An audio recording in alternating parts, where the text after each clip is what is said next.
Y las dos siguientes clases van a ser con la doctora Karen García. Ella es una doctora muy buena. Hizo su formación en el Lino, estuvo 5 años por México trabajando como retinólogo. Van a hacer con ella la clase de retina, así es que depende de usted si lo aprovechan, ¿no? De retina uvea y un poco de patología, ¿no? Y con eso acaba el curso. Muy bien, vamos aquí con glaucoma entonces. Glaucoma es una especialidad, una subespecialidad dentro de la oftalmología clínico-quirúrgica que es muy buena también, muy bonita, ¿no? Algo estábamos viendo ya, hemos visto glaucoma congénito nosotros y vamos a hablar ahora de las clasificaciones, de las definiciones. Vamos a repasar un poco de ángulo irido-corneal, epidemiología y vamos a hablar de los dos tipos de glaucoma más frecuentes, el glaucoma primario de ángulo abierto y el de ángulo estrecho. Muy bien. El ángulo irido-corneal, ¿no? Esto es importante porque de acuerdo a esto, pues nosotros clasificamos el glaucoma y es importante porque si este ángulo está obstruido, el flujo del humor acuoso hace que, esa obstrucción hace que aumente la presión en la cámara anterior, ¿no? Eso se traslada hacia el segmento posterior y en el segmento posterior el aumento de la presión, más de 21 milímetros, daña el nervio óptico. ¿Cómo se llama el daño del nervio óptico? Glaucoma. Entonces, el ángulo irido-corneal tiene estructuras anatómicas que son importantes reconocer para clasificar el glaucoma. En la primera imagen ustedes ven estas estructuras. Vamos a repasar la continuación de la línea de Descemet en la córnea. Está primero la línea de Schwalbe, así se llama, línea de Schwalbe. Y nosotros esto, para ver el ángulo, si al paciente lo hacemos sentar en la lámpara de hendidura, no lo vamos a ver a simple vista, necesitamos una lupa. Hoy día pues estaba agarrando mi lupa, pero son lupas que manejamos nosotros en oftalmo. Los que hagan la especialidad van a verse, ¿no? Son así. Esto, por ejemplo, es una lupa de 78 dioptrías. Usualmente manejamos de 20, de 90 y así. Tenemos lupas, ¿no? Son lupas especiales para que se caen no se rompen, ¿no? Es un vidrio especial. Y por ejemplo, es de 78 dioptrías, ¿no? Una lupa. Entonces, en oftalmo manejamos así lupas. Los que sean oftalmólogos se van a acostumbrar a eso, ¿no? Y una de esas lupas se llama el gonioscopio, ¿ya? Una lupita que permite ver el ángulo camerular. Entonces, la primera línea negrita que aparece se llama la línea de Schwalbe. Esto hemos hecho ya, estamos repasando. La segunda estructura que nos interesa es el espolón, el trabéculo, ¿ya? El trabéculo es por donde al final va a drenar el humor acuoso porque ahí se encuentra el canal de Schlemm. El canal de Schlemm, como dice ahí, aquí su nombre, ¿no? Canal de Schlemm. Entonces, línea de Schwalbe, trabéculo, ¿ya? Y de ahí tenemos el espolón, hay un espolón escleral, la parte blanquecina, el espolón escleral, y de ahí tenemos los procesos ciliares, ¿no? Esa es la estructura importante entre la córnea, el iris, las estructuras anatómicas que debemos reconocer, ¿ya? Entonces, línea de Schwalbe, trabéculo que tiene una porción no pigmentada, una porción pigmentada, y al final están el espolón escleral y al final los procesos ciliares, ¿ya? Entonces, nosotros hacemos esto, necesitamos un gonioscopio para ver el ángulo. Entonces, profesor, para ver qué tipo de glaucoma es, necesito un gonioscopio. Así es, ¿ya? En la práctica habitual no se hace esto, porque nosotros vemos con la lámpara nada más y de acuerdo si es un ojo grande, pequeño y dependiendo de un examen, el examen clínico, hay un examen que se llama Van Herk y dependiendo de eso hacemos, ¿no? Pero lo ideal es hacer gonioscopía a todo paciente con glaucoma o con sospecha de glaucoma, ¿ya? Entonces, a ver, yo les había dicho a ustedes, hay una memotecnia, no sé los plumones, STEP, ¿no es cierto? Eso no sé si es que STEP es una forma fácil para, creo que puedo hacerlo también. Puntero láser, ¿no? Entonces, ¿cómo era la memotecnia? STEP, ¿ya? Para ver el ángulo camerular, ¿no? STEP, ¿ya? Entonces, como los steps, ¿no? Esta es línea de Schwalbe, ¿no? Aquí está.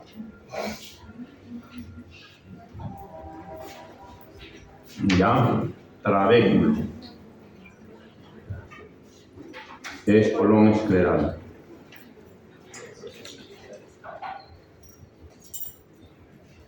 Y procesos ciliares.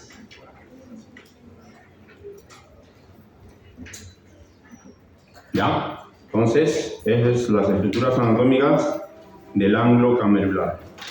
Muy bien.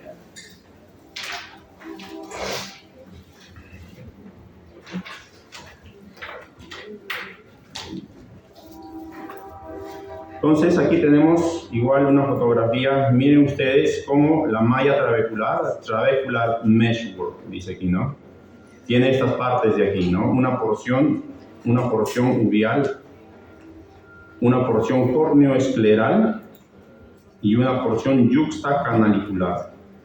Al final, el pasaje del humor acuoso va a venir por aquí, ¿no? Y se va por estas estructuras de la malla trabecular y se va hacia el canal de Schlemm. Aquí está el canal de Schlemm, este de aquí, ¿no?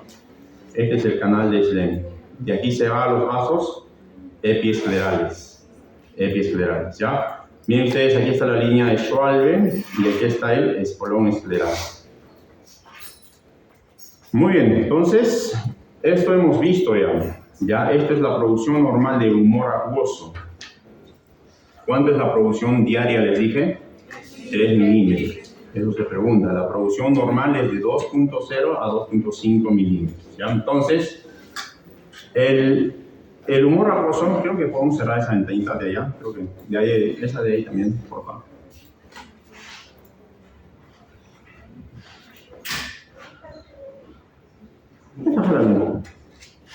Ya está, ¿no?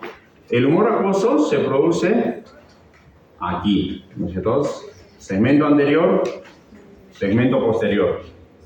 Perdón, cámara anterior, cámara posterior. Todo esto es el segmento anterior, ¿no? El segmento posterior es el vítreo, ¿ya? Entonces, ¿dónde estamos? Aquí, ¿no? Aquí está, en el cuerpo, los procesos ciliares, ¿no es cierto? La porción, el epitelio no pigmentado va a producir el humor acuoso. El humor acuoso de la cámara posterior viene, ¿no es cierto?, hacia la pupila y por ahí hace su recorrido, pasa a la cámara anterior y de ahí se va hacia el ángulo entre la córnea y el iris, el ángulo irio-corneal, ¿no? Y se va a drenar a través de la malla trabecular hacia el canal de Schlemm, va a ir hacia los vasos epiesclerales, ¿ya? Ese es el 90%, pero el 10% también se va a través de una vía uvio-escleral, aquí a la uvia y esclera, 10%. ¿Ya? Es importante entender esto porque vamos a volver a ver esta diapositiva porque aquí actúan los medicamentos en glaucoma, ¿no? Y eso es importante conocer porque también eso se pregunta. Entonces, eso es recordar que la renovación es cada 90 a 100 minutos del humor acuoso, ¿no? Muy bien. Vamos a volver a ver esta diapositiva. Entonces, tenemos el término de presión ocular. Presión ocular, pío o presión intraocular, ¿ya? No es lo mismo que presión arterial. Ya no es lo mismo, la presión intraocular es diferente, también se mide en milímetros de mercurio. Entonces, ¿cómo lo definimos? La presión intraocular, esa presión ejercida por los líquidos en el interior del globo ocular, básicamente en el humor vítreo y el humor acuoso sobre las estructuras firmes del mismo. ¿Y cuánto es lo normal? Lo normal es 2 desviaciones estándar del promedio, que es 16 milímetros de mercurio. Es decir, estamos hablando de 10 a 21, ¿ya? Lo normal. Entonces, obviamente, lo que está por debajo es hipotensión ocular. Lo que está por encima es hipertensión ocular, ¿ya? Lo normal es 10 a 21. ¿Ya estamos? ¿Qué enfermedad podría darse de hipotensión ocular? Buena pregunta, ¿no? Hipertensión ocular estamos asociando con glaucoma. Hipotensión ocular, por ejemplo, ¿qué se les viene a la cabeza? No saben nada de oftalmología. ¿Qué puede bajar la presión? Lo vamos a hacer en clases más después, un trauma ocular, ¿no? Por ejemplo, que te cortes con un objeto punzocortante, se sale el humor vítreo, baja la presión, o se sale el humor acuoso en la córnea, baja la presión, ¿no? Pero más que todo eso se ve en pacientes con desprendimiento de retina. Van a hacer en la clase de retina, baja la presión. Se desprende la retina, la presión del ojo está en 6, hipotónico. ¿Qué otras enfermedades más? Generalmente las cirugías de catarata, glaucoma, retina, hay que ver la presión porque la presión tiende a bajar, o sea, postquirúrgicos. ¿Ah? Pero la primera enfermedad es desprendimiento de retina, si no hay antecedente quirúrgico, traumas oculares. ¿Qué generaría la hipotensión del ojo aparte de...? La hipotensión del ojo puede generar que la retina se desprenda o puede sangrar también el ojo, es una hemorragia expulsiva, se llama, ¿no? Puede generar también un daño en el nervio óptico, ¿no? Necesita estar por eso el ojito en esa presión, ¿no? 10 a 21. Ahora, ¿qué más? 10 a 21. La presión intraocular tiende a variar 6 milímetros durante el día. En la noche tiende a bajar, tiene un ritmo circadiano y de ahí puede volver a incrementar durante el día. Entonces, si me dicen, mi presión es de 10, ¿siempre va a ser así? No, depende también de la hora del día y la forma como se lo come también. La forma GOL estándar para medir la presión intraocular se llama la tonometría de Goldman. Tonometría de Goldman, ¿ya? Gold de oro, man, ¿no? De hombre, Goldman. Muy bien. Entonces, la clasificación. ¿Cómo clasificamos? ¿Cómo clasificamos el glaucoma según el nivel de obstrucción? Ya vamos a clasificarlo según el nivel de obstrucción del flujo del humor acuoso. Ya normalmente lo podemos dividir en forma pretrabecular, es una clasificación sencilla, ¿no es cierto? Trabecular y posttrabecular. Ya hemos visto qué es el trabéculo. Entonces, pretrabecular, antes del trabéculo, si el trabéculo está normal, pero ¿qué está pasando antes? ¿No? Ahí tenemos el glaucoma primario de ángulo cerrado, glaucomas secundarios o glaucoma congénito. Hay un problema a nivel del trabéculo, una obstrucción, ¿no es cierto? Ahí tenemos el glaucoma primario de ángulo abierto, glaucoma por uso de corticosteroides y algo menos frecuente, raro, posttrabecular, cuando hay una fístula carótido cavernoso, ¿ya? Entonces, hemos visto nosotros el glaucoma congénito, ¿no? Por ejemplo, ahí se forma una membrana, ¿no? La membrana de Barkan se llama, ¿no? Y eso genera una obstrucción a nivel de la malla trabecular. Entonces, ¿cómo definimos el glaucoma? Antiguamente se definía siempre el glaucoma, se asociaba con aumento de presión ocular, ¿ya? Pero no es así actualmente. Se define como una neuropatía óptica, es una patología del nervio óptico propiamente dicho, crónica, progresiva, irreversible. O sea, alguien les ofrece ahí un chamán, ¿no? Va a curarle el nervio óptico. Obviamente, bueno, que no sea un milagro, salvo que sea un milagro, porque hay milagros también, ustedes saben. Si no ese es el caso, pues es irreversible, no cura. No cura el glaucoma. El tratamiento que hacemos nosotros es para evitar la progresión y que ese paciente vaya a la ceguera, ¿ya? Entonces, neuropatía óptica crónica, progresiva, irreversible, generalmente es bilateral, de ambos ojos. Vamos. Y eso se traduce en una alteración del campo visual y puede tener con o sin aumento de la presión intraocular, ¿ya? De la presión intraocular. Entonces, en términos sencillos, dicho de otra forma, es un daño del nervio óptico, adelgazamiento del nervio óptico, muerte de las neuronas del nervio óptico, con o sin aumento de la presión, en términos sencillos. Sí. ¿Cómo podría dañar el nervio óptico sin aumento de la presión intraocular? Ya, esa es una buena pregunta. Excelente pregunta, ¿no? Generalmente hemos dicho que el glaucoma tiene aumento de la presión, pero hay glaucomas donde la presión está normal, porque eso dice, ¿no? Ahí dice en la diapositiva, sin aumento. Pero el nervio se daña igual, ¿no? Hay algunos mecanismos que no están bien descritos, pero que tienen que ver por donde entra el nervio óptico en el ojo, ¿no? Hay una malla ahí. Esa malla generalmente a veces se daña o ya una persona es predispuesta. En ciertas enfermedades también se ha visto esto como el apnea del sueño, la apnea obstructiva del sueño. Los pacientes pueden tener glaucoma tensión normal, ¿ya? Pacientes que tienen comorbilidad, hipertensos, diabéticos, ¿no?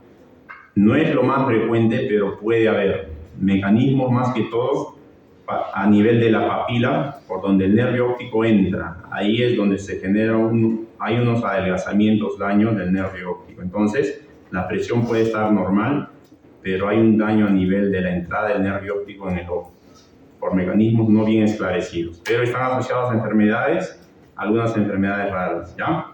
Sí. Entonces, ¿glaucoma se definiría como todo aquello que causa daño en el nervio óptico? Así es, sí. Pero entonces, una hipotensión también podría generarme daño en el nervio óptico. Sí, pero aquí, ojo, dice crónica, progresiva, irreversible. Ya, a veces los daños de hipotensión ocular podrían generar un daño al nivel del nervio óptico, pero son, digamos, son otro tipo, no son crónicos, no son irreversibles, pueden regresionar, ¿ya? O podría ser, en este caso, progresivo, pero generalmente esos casos son postquirúrgicos, se solucionan y ahí quedan, ¿no? La idea es aquí que es crónico progresivo, ¿ya? Y que tiene traducción en la alteración del campo visual. Entonces, bueno, no nos confundamos mucho, nos hemos metido un poquito a hipotensión ocular, ¿no? Pero el nervio básicamente, si quiero que se recuerden, hay un daño por el aumento de la presión intraocular. Ese es el grosso del glaucoma, ¿ya? El grosso, y ahí el tratamiento tanto médico, con gotas, o tratamiento sistémico, o tratamiento quirúrgico, va y ataca ¿dónde? A la presión ocular, o sea, a bajar la presión intraocular del ojo. Todo el tratamiento de glaucoma va ahí. Hay algunos tratamientos que también son neuroprotectores, pero no es lo más frecuente. Protegen el nervio para que las células de alguna forma no mueran, ¿ya? Muy bien. Entonces, bueno, algunas cosas en epidemiología. Primera causa de ceguera irreversible en el mundo, segunda causa de ceguera en el mundo y el Perú. La prevalencia del ángulo abierto. Si clasificamos, ¿no es cierto? Tenemos ángulo abierto, ángulo cerrado. 1 en 100 es el ángulo abierto. Fíjense ustedes, si aquí son 100, uno va a tener glaucoma. Prevalencia, ¿ya? En mayores de 75 años, por encima del 5%. 5 de cada 100 personas. Es decir, nuestros abuelitos. Por eso el glaucoma es una enfermedad que viene, el de ángulo abierto, viene con la edad, ¿ya? Al igual que de la catarata. El de ángulo cerrado, P es primario, ¿ya? Es glaucoma primario de ángulo abierto. Ese es el grosso. Glaucoma primario de ángulo cerrado, el otro. Ángulo cerrado, la prevalencia es de 0.10, ¿no? ¿Eso cuánto sería? 1 en 1000, ¿no? 1 en 1000. El otro es 1 en 100, el otro 1 en 1000. O sea, es menos frecuente. Ambos, o el glaucoma en general, van en relación con la herencia genética. Zonas como Cañete, por ejemplo, se ve más aquí en el Perú, más glaucoma de ángulo cerrado, ¿no? Por eso, chicos, todo familiar, si tienen algún familiar con glaucoma,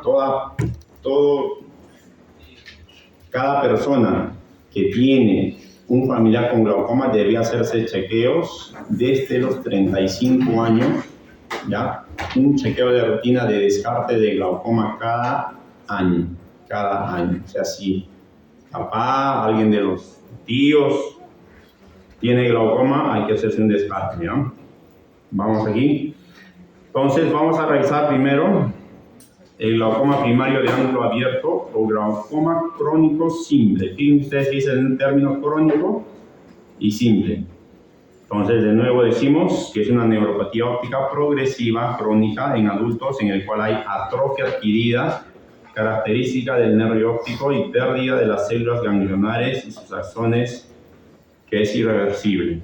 ¿Ya? En otras palabras, hay muerte de las células, de las neuronas, células ganglionares y sus axones, es decir, sus axones de esas neuronas, ¿no? Y ese daño es irreversible. Y eso se traduce en defectos del campo visual y como sin aumento de la presión intraocular. Para términos de examen de definiciones, eso es, ¿ya?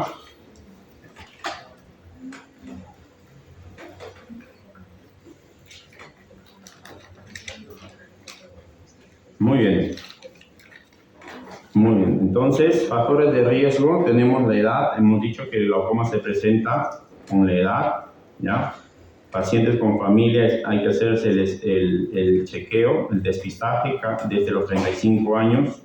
En pacientes normales regulares desde los 40. Puede ser cada 2-3 años, ¿no? Pero las personas que tienen familiares desde los 35 y cada año. Eso es lo recomendable. Historia familiar, entonces, los pacientes que tienen algún familiar con glaucoma tienen el riesgo de casi el 10 veces más que aquellos que no tienen un familiar con glaucoma. Ya estamos hablando de hermanos y padres. Y también se habla de la raza. Nuestra raza es la raza, le decimos latina, ¿no? Los latinos tenemos un poco más, son estudios de estos, tenemos más, o hispanos, más riesgo de hacer glaucoma, a diferencia de a los de raza blanca o europeos o americanos, norteamericanos. Los pacientes afro-caribeños o afroamericanos también tienen más riesgo los africanos, ¿no? Ahora, chicos, glaucoma de ángulo abierto. Glaucoma de ángulo cerrado es más frecuente en asiáticos, ¿ya? En asiáticos. Eso, toda persona que tiene familiares o Japón, estamos hablando de Corea, China, glaucoma de ángulo cerrado, bastante por ahí, ¿ya? Entonces son cuestiones de epidemiología. Baja presión de perfusión ocular, también enfermedades como la hipertensión, diabetes, la diabetes produce glaucoma. Diabetes mellitus tipo 2, ¿ya? Pacientes que tienen el ojo grande. ¿Cuánto era ojo grande? 24. 26, ya. Ojo pequeño. 22.5, ¿no? 22. Es importante. Pacientes que tienen ojo grande hacen una enfermedad en la retina que se llama miopía degenerativa. La retina se adelgaza, se atrofia, y esos pacientes que tienen eso, jóvenes, hay que hacerles descarte de glaucoma cada año porque también hacen glaucoma. Pacientes diabéticos, con los años, sí o sí van a hacer daño en la retina y hacen también glaucoma, ¿ya? Entonces, por ahí si tienen familiares con diabetes, que es frecuente en nuestro medio, ¿no? La idea es la medicina preventiva, pero no nos enfocamos en la medicina preventiva mucho. Por eso ustedes tienen un papel importante en la sociedad, ¿no? Para prevenir estas enfermedades, ¿ya?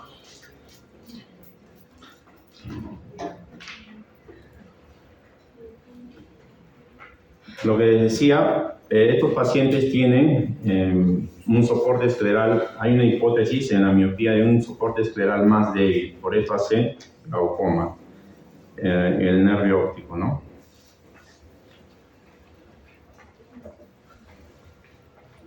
Muy bien, entonces, ¿qué tiene este ojo en este paciente voluntario? ¿Qué signos ven? Así viene el glaucoma primario de ángulo abierto. No, tiene queratocono. A ver, voluntarios, queratocono. ¿Quién dice que tiene queratocono?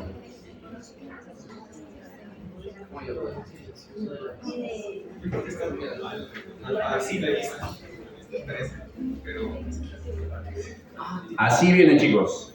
¿Qué tienen? Aparentemente nada, ¿ya? Está normal el ojito. Por eso el glaucoma le dicen, alguien lo dijo ahí, ¿cierto? El ladrón silencioso de la visión. Porque no da o da muy poca sintomatología.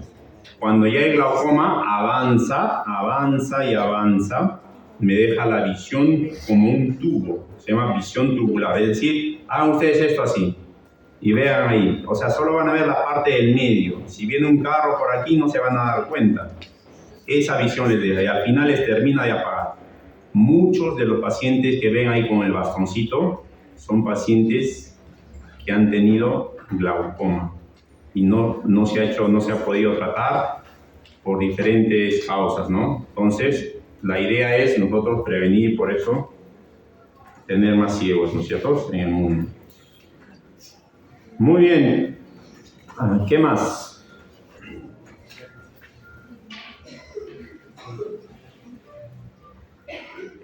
Si este paciente, yo le examino, ¿no es cierto?, en la lámpara de hendidura y coloco mi lupita y lo veo al ojo, ¿ya?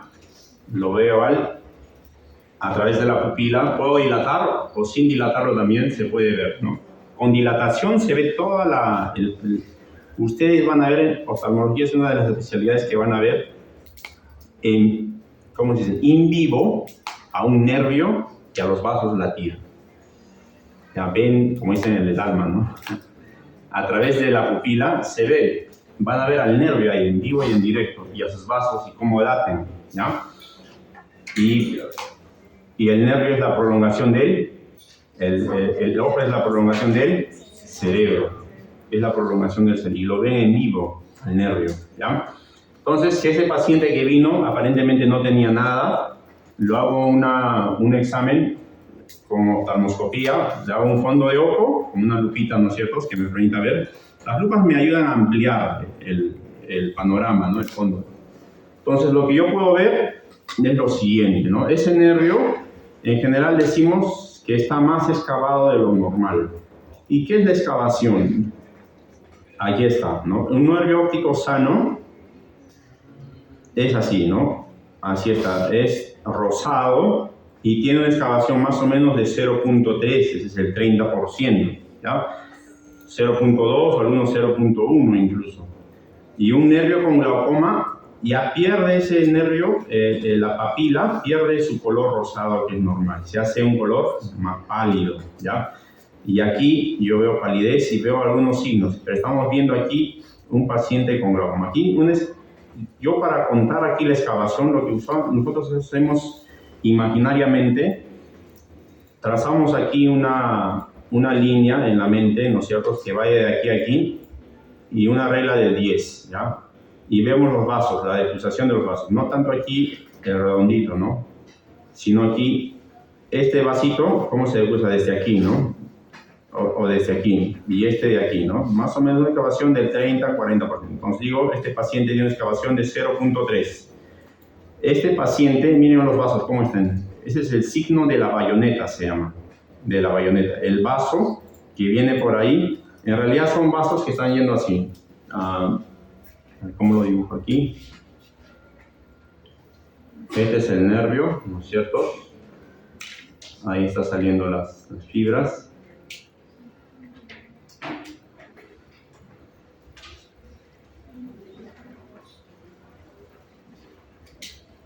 Estos son el nervio óptico, ya está entrando a través del globo ocular. Aquí está la esclera, ¿no? Esta es la esclera y se está haciendo así, ¿no? El nervio óptico, así. Entonces, esta es la excavación que estoy midiendo, ¿ya? Esta excavación. Obviamente, si hay alguna lesión aquí, se adelgaza, ¿no? Se adelgaza aquí la lesión. Muere este axón de la capa de fibras nerviosas, se adelgaza. Muere este, se adelgaza. Muere este, se adelgaza. Y así la excavación se va ampliando. Doctor, se mide la foviola. ¿Cómo? La foviola. No, este es a nivel de la papila. El nervio óptico, cómo entra en el ojito, ¿no? Aquí. ¿Ah? Estamos, ¿no? El nervio óptico, la papila, entra, la entrada, y hay sus axones, ¿no es cierto? ¿Ya? Entonces es un corte del nervio óptico, un corte, ¿no es cierto? Más o menos así. Entonces, ¿cómo se ve un nervio óptico? Aquí, por ejemplo, aquí, yo cuento, este nervio se ve excavado pálido, y cuento aquí una línea imaginaria, ¿no? De 10.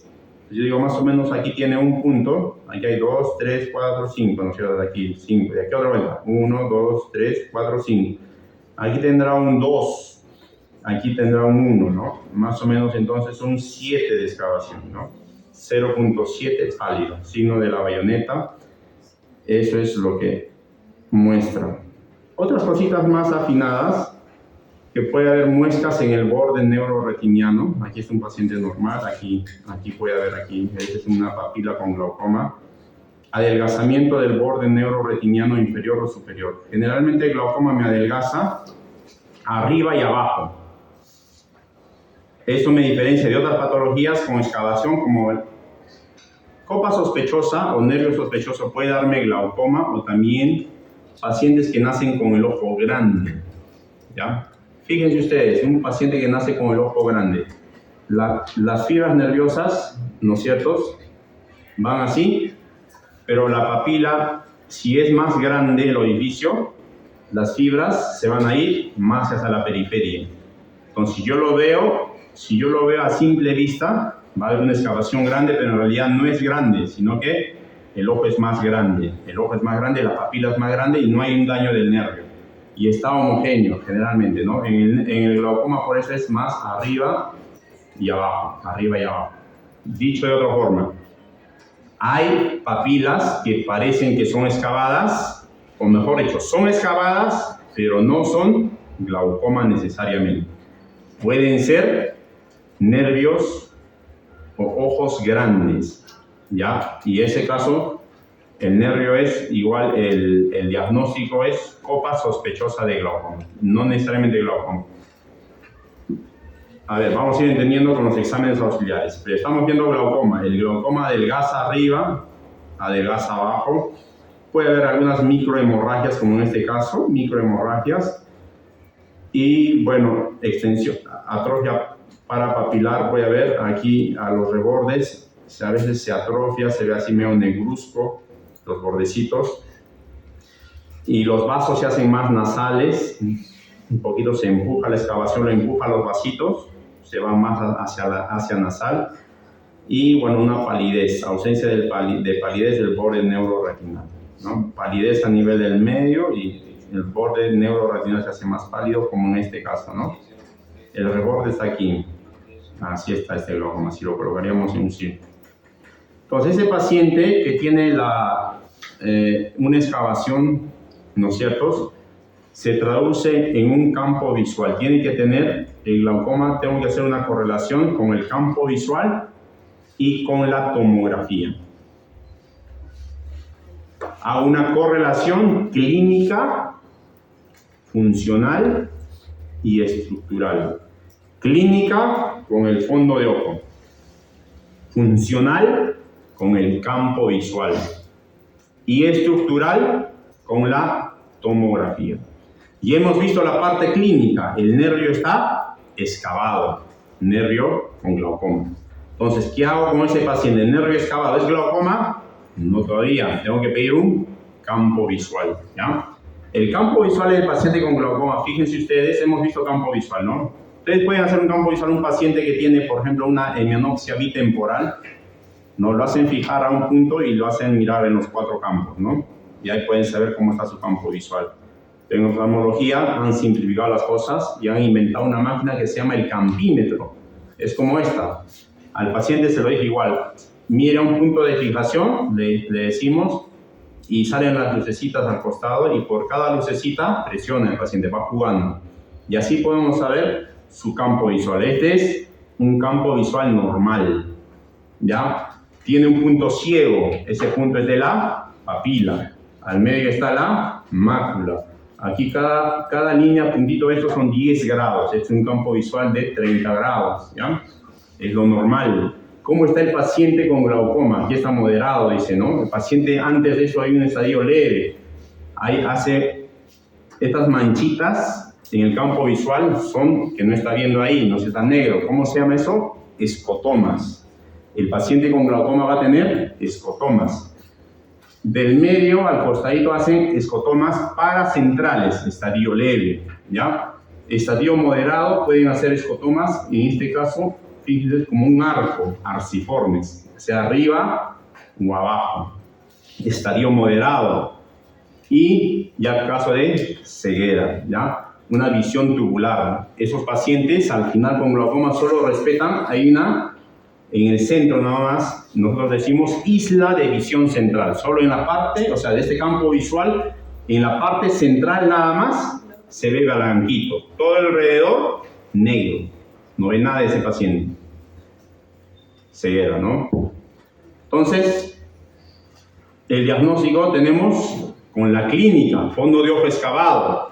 Campo visual le pido un escotoma arciforme. Ese es un glaucoma. Ahí nomás ya tengo el diagnóstico, pero yo puedo pedir, si puedo ser más fino, para confirmar, reconfirmar, puedo pedir una tomografía. Fíjense ustedes aquí antes de pasar esto, cómo está la vista de un paciente con glaucoma. Paciente normal, paciente con glaucoma, alteraciones en el campo visual, ¿ya? Antes de pasar a la tomografía, este es el informe del campo visual.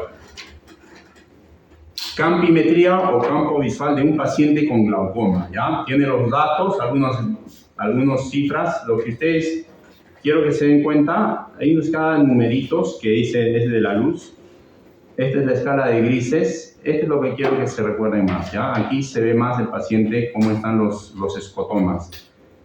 Aquí hay 4 figuras más, uno con la desviación total y uno con la...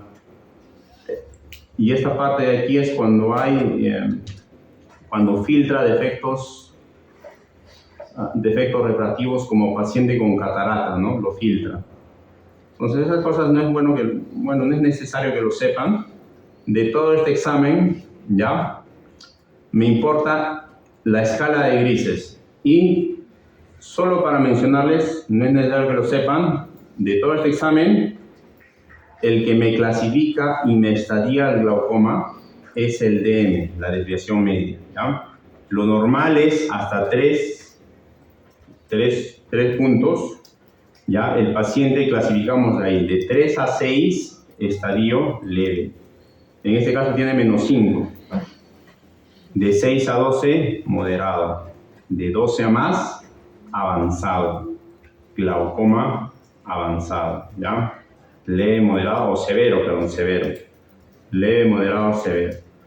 Entonces, el DM me clasifica en decibelios al glaucoma. No es necesario que lo sepan, solo le estoy mencionando para que tengan una idea cómo estaríamos al glaucoma. ¿Cómo estaríamos? Con el campo visual, con la campimetría, ¿ya? Entonces, vamos aquí. Sería moderado.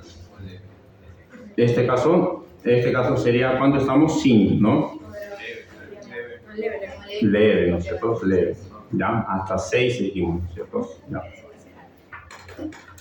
Muy bien. Entonces, este es el informe, ¿no es cierto? Y esta es la tomografía. La tomografía de coherencia óptica, ¿no es cierto? Es una máquina también que me va a desglosar la retina y el nervio óptico, ¿no es cierto? Lo desglosa así. Fíjense ustedes arriba, cuenta toda esa parte entre la línea roja y hay una línea ahí abajito, media celeste. Bueno, no se ve bien, es el grosor de las fibras nerviosas, ¿ya? hace un corte aquí, ve el nervio óptico, lo corta esta línea, ¿no? Un corte hacia ahí. Entonces, es esto de aquí, ¿no? Y ustedes aquí. Arriba, abajo, lo que hace es contar en micras la capa de fibras nerviosas. Anatómico, por eso es estructural. Yo le digo siempre a los pacientes, ¿no es cierto? Es como una torta, ¿no? Lo del medio, o una dona, lo del medio, ¿no es cierto? Ahí está, hay un espacio ahí de aire, y a medida que esta torta se va adelgazando, ¿no es cierto? El espacio del medio crece, se van adelgazando, la torta se adelgaza, ¿no? Entonces, esta máquina de tomografía cuenta, tiene un valor normal, ¿no es cierto?, que ha hecho de toda una población de pacientes, saca el promedio, y aquí te dice cuánto está. Por ejemplo, aquí me dice nasal 76, ¿no? 46%. Y te dice, si está en verde, es lo normal. Si está amarillo, ya alarma. Es rojo, y es anormal. Ya hay menos fibras nerviosas. Entonces lo cuenta en micras. Por eso aquí este es un paciente que tiene glaucoma, ¿ya? En la parte inferior, superior, aquí es temporal nasal superior, temporal nasal inferior, nasal temporal, ¿no? En la parte inferior, ya sea nasal o temporal, aquí se ve un daño, disminución de las fibras nerviosas, ¿ya? Entonces está fuera de lo normal, es lo que hace el paciente con glaucoma. ¿Cuál es el porcentaje normal? Normalmente esto tiene hasta 50, 60, ¿no? Pero depende de cada equipo. Y eso normalmente nosotros no lo verificamos porque ya si no, lo que me interesa es el equipo, el color que me da, ¿no? Rojo, ya se ha adelgazado, ¿no?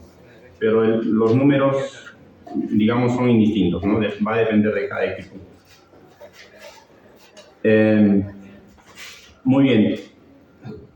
En este caso, por ejemplo, aquí en micras, ¿no? 90, 80 y eso es más o menos lo normal, ¿no? Pero ya 40, 30 valores por debajo de 60, como ya es anormal. Estamos hablando, ¿ya? Y aquí me dice aparte, ¿no? Menos del 1%, lo compara con la población. Este es lo que lo desglosa el glaucoma, el corte allá que lo hace el nervio óptico, lo desglosa aquí, y toda esta es la capa de fibras nerviosas, más o menos que se ve, ¿no?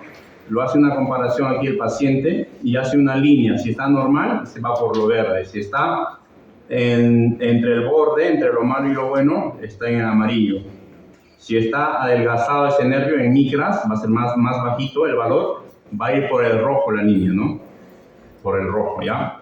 Más o menos esa es la idea. La tomografía me cuenta en micras y lo compara con la población normal. Las fibras nerviosas, la capa de fibras nerviosas y también la capa, las células ganglionales. Son dos cosas, capa de fibras nerviosas y células ganglionales, ¿ya? Entonces eso es la correlación estructural. Y yo hago al final una correlación clínico-funcional estructural y hace el diagnóstico, ¿ya? En este caso, por ejemplo, ¿no? De paciente que tiene una excavación más o menos aquí de 0,8 clínica. Aquí hay un escotoma, ¿no es cierto?, que se manifiesta en la parte superior, ¿no? Y este es el ojito derecho, el ojito izquierdo igual, un escotoma aquí en la parte periférica, ¿no es cierto? Aquí una excavación igual, más o menos de 0,7, 0,6, ¿no? Y aquí, como se ve en la tomografía, este es de un equipo de Heidelberg.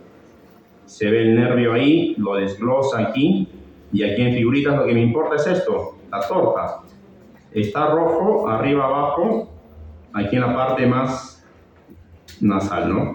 Entonces, eso es lo que hay que ver en un paciente con glaucoma, ¿ya? Tratamiento. Lo que les van a preguntar en los exámenes es bastante de medicamentos, mecanismo de acción y reacciones adversas a medicamentos.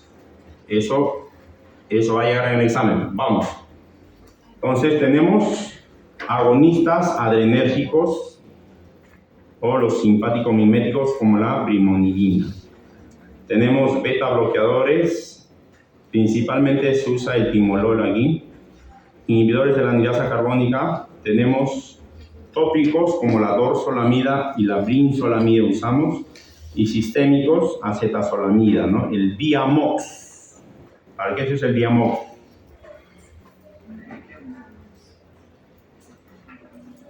Diamox is your friend, dice, ¿no? Altitude sickness.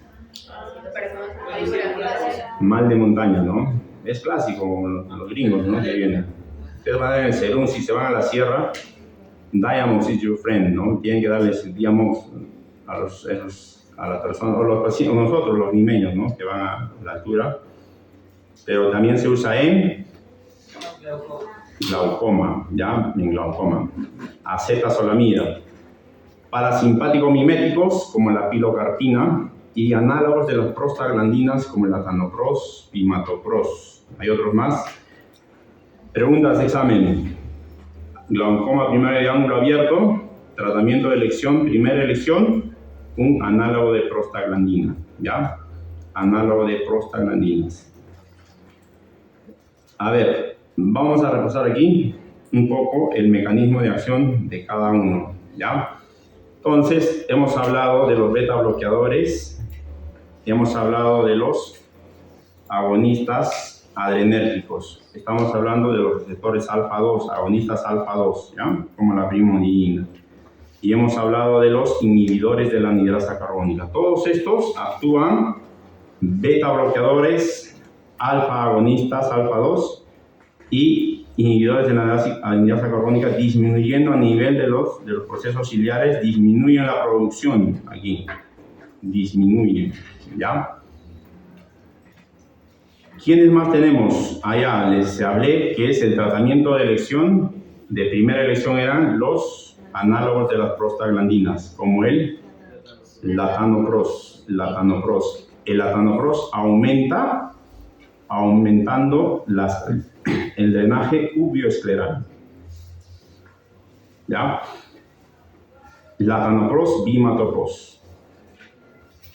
¿Quién nos falta? Nos falta la pilocarpina. La pilocarpina es un agonista M3, ¿no es cierto? Agonista M3, la pilocarpina. Parasimpático mimético, ¿no? ¿Qué hace el parasimpático? P de parasimpático, ¿qué les dije? P de pupila pequeña, hace miosis. Al hacer miosis, abre de alguna forma el canal de Schlemm. Entonces, aumenta el drenaje a través de la malla trabecular y del canal de Schlemm, pilocarpina. Chicos, les estoy diciendo, va a llegar mecanismo de acción, va a llegar reacciones adversas, ¿ya? Eso se pregunta en los exámenes y eso se les va a preguntar. ¿Quién más nos falta? No solo tenemos la pilocarpina, agonista M3, parasimpático mimético, también tenemos al carbacol, ¿ya? Entonces, nosotros, cuando viene un paciente con glaucoma, usamos estos medicamentos. A ver, ¿qué nos falta aquí? Y ya está todo, ¿no? Acetazolamida, dorsolamida. Muy bien. Entonces, primera elección, análogos de las prostaglandinas, hemos dicho, que aumentan el drenaje uveoescleral. Sí. Una consulta. ¿Por qué el latanopros tendría mejor acción que la pilocarpina si es que se supone que el mayor drenaje está a nivel de la región trabecular? Ah, ya. Esa es una buena pregunta, ¿no? Normalmente los agonistas M3, los parasimpáticos miméticos, no lo usamos por las reacciones adversas, como la pupila, por ejemplo, miótica, ¿no? Y aparte, efectos del mismo similar al parasimpático, no se usa, salvo intraoperatorio nada más, el carbacol y la pilocarpina, en la práctica. Como tratamiento regular, usamos más que todo los de abajo. Ahora, si bien es cierto, pues ayuda al drenaje uveoescleral, pero según, aquí me falta una diapositiva, aparentemente pareciese que actuaría mejor ahí, ¿no? Pero según los trabajos de investigación, más o menos un 35% es el de mayor, son los análogos de prostaglandinas, son más tolerados, disminuyen 35% la presión intraocular.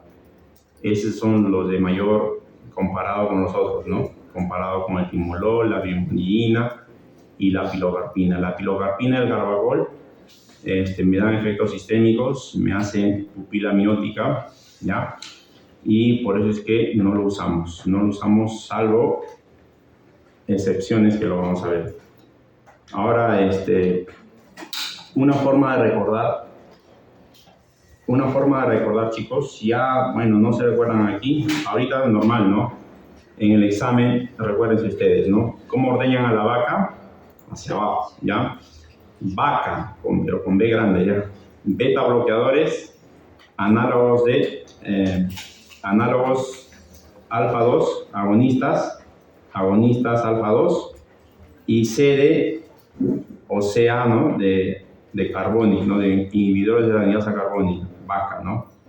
Vaca. Esos disminuyen la producción de humor acuoso, ¿no? Ese es solo para una memotecnia.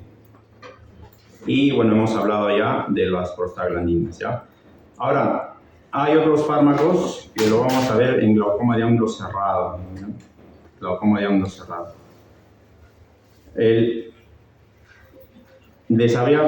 Habíamos hablado de los efectos adversos de los agonistas muscarínicos, como la pilocarpina y el carbagol. Ya de las prostaglandinas tienen que recordarse la hiperemia conjuntival, ¿ya? 1. 2 es lo más frecuente, hiperemia conjuntival. Estamos hablando de quién? Latanoprost, el que es de primera elección. ¿Qué produce? Ojo rojo. Hiperemia conjuntival. Segundo, les había dicho, en las chicas que quieren hacer crecer sus pestañas, ¿qué se usa? Latanoprost. También entonces hace crecer pestañas y cejas, ¿ya? Y se usa off-label. Se usa como parte de tratamiento estético también, pero no aprobado, ¿no es cierto? Pero algunos lo usan y hay incluso presentaciones, ¿ya? Ya saben, si quieren tener pestañitas más grandes, Latanoprost pueden usar, ¿ya? ¿Qué más? Estamos hablando efectos adversos, ¿ya? Ojito, ¿eh? Beta bloqueadores, obviamente, no tengo que darles. ¿Qué producen los beta bloqueadores? Broncoconstricción. Entonces, todo paciente que es, pues lo preguntamos siempre, ¿no? Asmático, porque tienen un problema en los pulmones, no le tengo que dar beta bloqueador. ¿Qué más? Pacientes cardíacos, arritmia, ¿no? No puedo dar un beta bloqueador. Por más que sea en gotas, igual se absorbe a vía sistémica. Entonces, importante de los beta bloqueadores, pacientes con patología cardíaca y patología broncopulmonar, ¿ya?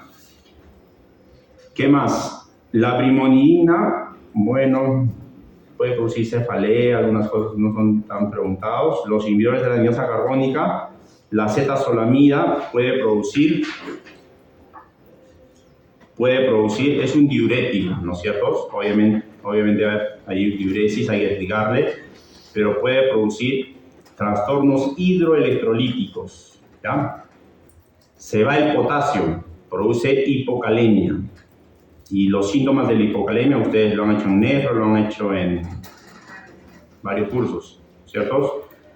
Hipocalemia, ese paciente va a tener hipoestesias, dolores, ¿no? Hipoestesias a nivel periférico, no va a sentir la sensibilidad, problemas de pérdida de potasio, ¿no? Los diuréticos pierden el potasio, todos, excepto ¿cuáles? Los ahorradores de potasio, ¿como cuáles? El fibronactona, ¿ya? Recuerden que así una forma de acordarse es que todos pierden potasio, pierden hidrogeniones, excepto los ahorradores de potasio, ¿ya? Bueno, esa es clase de nefrología. Aquí usamos entonces inhibidores de la anidasa carbónica, ¿ya? Entonces ese paciente hay que darle también alimentos con suplementos de potasio, como cuáles, por ejemplo, plátano, ¿no es cierto? Plátano, jugo de naranja, frutos secos podemos darle, ¿ya? Porque ese paciente, si le damos en vía sistémica por lo menos, en gotas no hay problema, el problema está en vía oral.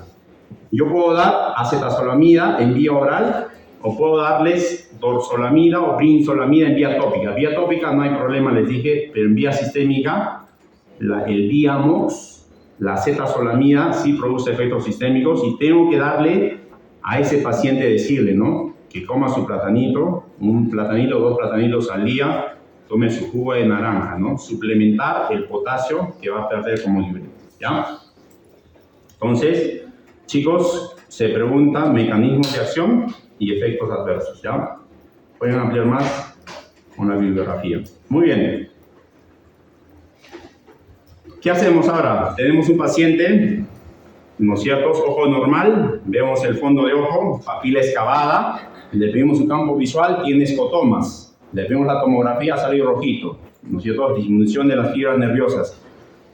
¿Qué hacemos? Tratamiento. Le doy gotas, baja. La presión estaba, le mido la presión, ¿no? Estaba en 26. Le doy un latanopros, ya está entre ese, ¿no? 15, controlado. Pero hay pacientes que no controlan. Entonces, yo sumo. Le doy primero el hijo de lesión, análogo de prostaglandinas. De ahí puedo asociar. Si es un paciente asmático, en segunda opción puedo dar timolol, pero si es un paciente cardiópata o asmático, no le puedo dar timolol, le puedo dar un análogo de o mejor dicho, un agonista inhibidor de la anhidrasa carbónica, ¿no? Como la dorsolamida o brinzolamida. Con esos dos, si controlo, bacán. Si no, aumento otro fármaco, lo puedo dar la brimonidina. Pilocarpina casi no usamos, ¿ya? No usamos mucho pilocarpina. Ahí les damos. Entonces, puedo usar 3 fármacos, ¿ya? Si con gotas ya no controlo ese paciente, su presión vuelve, ¿no? Al tercer mes está en 26-30. Entonces, ese paciente, ¿qué hacemos? Cirugía, ¿ya? Entonces, hay cirugías, pero de elección son las gotas, ¿ya?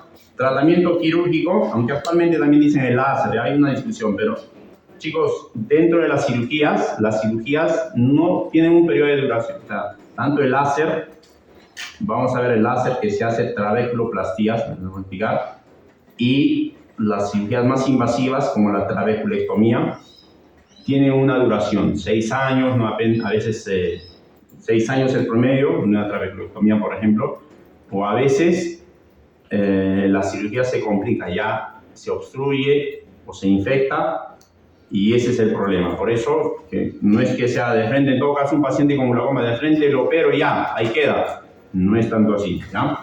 Entonces, ¿qué opciones tenemos en el tratamiento quirúrgico? Tenemos láseres, tenemos cirugías invasivas. Dentro de los láseres, nosotros tenemos la trabeculoplastía. Tratamientos más invasivos tenemos trabeculectomía, vamos a ver ahorita. Este es el gold estándar, con D, una corrección aquí. Esclerotomía profunda no perforante. Actualmente tenemos también cirugía angular, cirugía microinvasiva, llamados también MIGS, MIGS, o implantes valvulares, ¿ya? Entonces, si el paciente no controla con gotas, yo lo puedo hacer un láser. ¿Y en el láser qué hago? En el láser yo veo aquí el ángulo camerular y abro, ¿por dónde está el canal de Schlem? Por el trabéculo, detrás del trabéculo. Entonces disparo al trabéculo con el láser y el láser lo abre, hago como orificios. ¿Cómo se llama eso, profesor? Trabeculoplastía, láser, ¿ya? Y hay 2 tipos, láser argón y láser selectivo, SLT o ALT. Y aquí tenemos algunas características. El láser ALT es un láser argón verde o azul, y el otro, el SLT, es de doble frecuencia, ya un láser jack. El tamaño depende, bueno, son cositas que no les interesa tanto a ustedes. Esto no va a llegar en el examen, no se preocupen, no es necesario que lo aprendan, sino que tengan una idea. O sea, hay parámetros que tienen para la trabeculoplastía y se hace aquí en el trabéculo, ¿ya? Ahora, si ese paciente con el láser o con las gotas no controla, tengo que hacer algo más invasivo. ¿Y cuál es el gold estándar? La cirugía gold estándar para el paciente con glaucoma de ángulo abierto, la trabeculectomía. Entonces a ese paciente tengo que hacerle una trabeculectomía. Fíjense ustedes qué dice el nombre, trabeculectomía. Entonces, voy a hacer una cirugía que tenga que ver con el trabéculo. Lo voy a abrir, voy a comunicar la cámara anterior con los vasos epiesclerales. Voy a hacer una ampollita. Vamos a ver aquí. Entonces, esta es la trabeculectomía. Yo formo aquí una ampolla por debajo de la conjuntiva y creo ahí una comunicación con la cámara anterior a través del trabéculo, ¿no? Y por ahí sale el humor acuoso y se pierde en la conjuntiva, se absorbe, ¿no?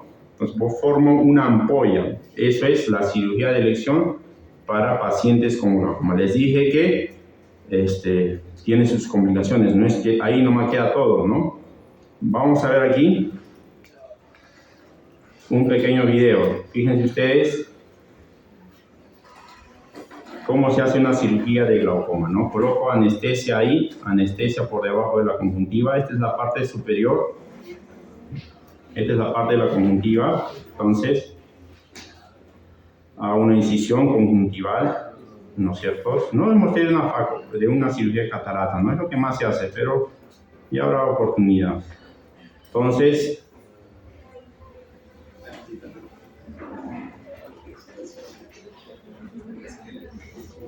no puedo adelantar mucho.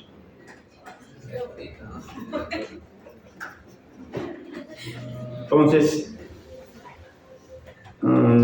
ya no puedo adelantar. ¿Cómo hacemos?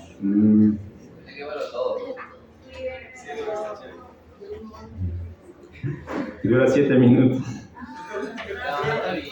Creo que si lo saca de Puede salir en la pantalla. Ah, ya, claro. salir de la presentación.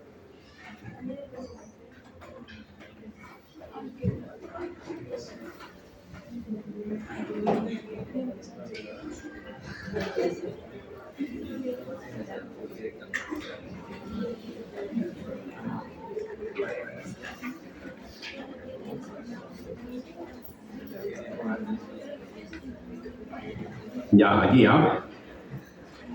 Ahí está. Entonces, hacemos, fíjense ustedes, una incisión de la conjuntiva a 1 o 2 milímetros del limbo.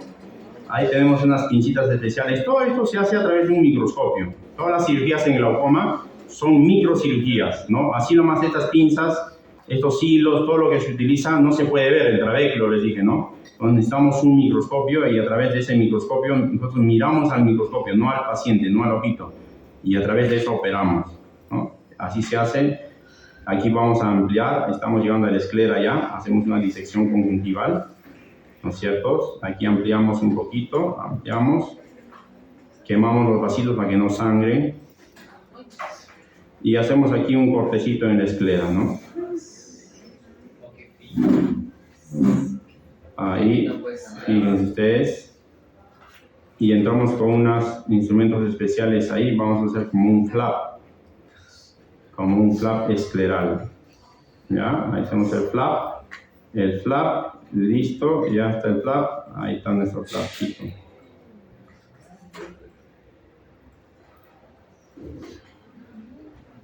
Colocamos aquí una sustancia, bueno, que se llama, para evitar fibrosis, mitomicina C. A veces se fibrosa y es lo que no queremos, que es una ampolla que no esté fibrosada, ¿no? Que esté de humor acuoso. Entonces dejamos ahí la mitomicina y hacemos aquí algo, cortamos el iris y eso se llama una iridectomía periférica. Suturamos el flap. Ya hemos hecho ya, aquí no se ve una comunicación, a la cámara anterior hemos entrado ya, ¿no? Aquí a la cámara anterior, ahí está la cámara anterior, entramos ya y ahí creamos una comunicación. Y hacemos aquí algo que se llama trabeculectomía, con un punch. Agarramos el trabéculo y lo cortamos ahí plano, ¿no? Y hacemos una comunicación del trabéculo y esta ampolla, ¿no? Esa es la parte más importante, la trabeculectomía. Por eso la cirugía se llama trabeculectomía, porque agarramos el trabéculo ahí, ¿no? Y ya está la comunicación y ya falta cerrar, ¿no? Lo cerramos aquí el flap. O sea, el humor acuoso va a venir aquí por el trabéculo, por ese punch que hemos hecho, y este flap que nunca se va a cerrar, por ahí va a llenar por los costados y va a formar aquí una ampollita. Fíjense ustedes, lo suturo así pero para que esté la ampollita, al final lo voy a tener que estructurar ahí la conjuntiva, ¿no? En la conjuntiva, ahí está. Aquí está mi ampollita, mi ampolla. Y ese es... ¿Ah? Entonces está ganando por eso, esas incisiones que hizo. Estas incisiones cierran, curan. Todo esto va a cerrar y al final queda una ampolla nomás ahí. Doctor, ¿cómo se llama lo que le puso el medicamento para evitar fibrosis? Mitomicina C. ¿Eso se absorbe solo? Sí, eso es un contacto nomás ahí, de ahí se lava. Tiene que tener un contacto nomás y se lava. Aquí está suturando la conjuntiva y al final ahí queda, ¿no?